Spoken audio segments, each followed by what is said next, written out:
అయినా సిగ్గు లేకుండా నిన్న మొన్న ఆయన బయలుదేరిండు బస్సు వేసుకొని కారు ఆనం చెడ్డదని చెప్పి బస్సు వేసుకొని బయలుదేరి నిన్న మిర్యాలగూడలో చూసినాం, సూర్యాపేటలో చూసినాం, భువనగిరిలో చూసినాం.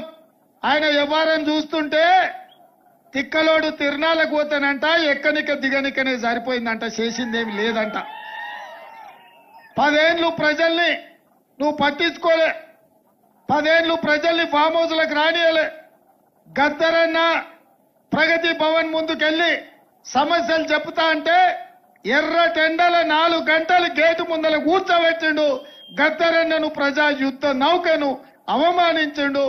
ఆ పాపం తగిలి ఆ ఉసురు కొట్టుకొని ఇవాళ ప్రభుత్వం కూలిపోయింది.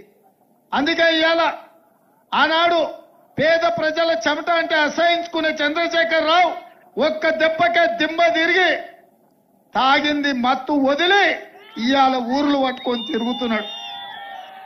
నువ్వు బస్సు యాత్ర కాదు, నువ్వు మోకాళ్ళ యాత్ర చేసిన, మోచేతుల యాత్ర చేసిన, తల కిందికి కాళ్ళు మీదికి చేసి తెలంగాణ నలుమూలలో తిరిగిన చంద్రశేఖర్ రావు ప్రజలు నిన్ను క్షమించరు.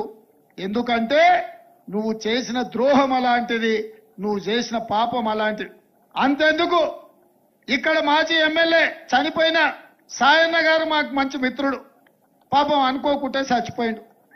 ప్రభుత్వ అధికారిక లాంఛనాలు కూడా నీ ప్రభుత్వం, నీ ఎమ్మెల్యే, సిట్టింగ్ ఎమ్మెల్యే చచ్చిపోతే కూడా అధికారిక లాంఛనాలు ఇవ్వలేదు. కనీస గౌరవ మర్యాద కూడా ఆయన శవానికి ఇయ్యలే.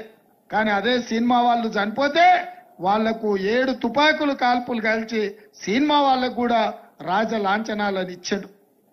ఈ కంటోన్మెంట్ ప్రజలంతా అలకగా మర్చిపోరు నువ్వు చేసిన ద్రోహం, నువ్వు చేసిన మోసం. ఇదే కాదు, ఈ ప్రాంతంలో ఇప్పుడే గణేష్ చెప్పిండు, నాకు తెలుసు, ఎందుకంటే 5 ఏళ్లు నేను ఇడున్నా. మీ తాగునీటి సమస్య ఎంత తీవ్రంగా ఉందో నాకు తెలుసు.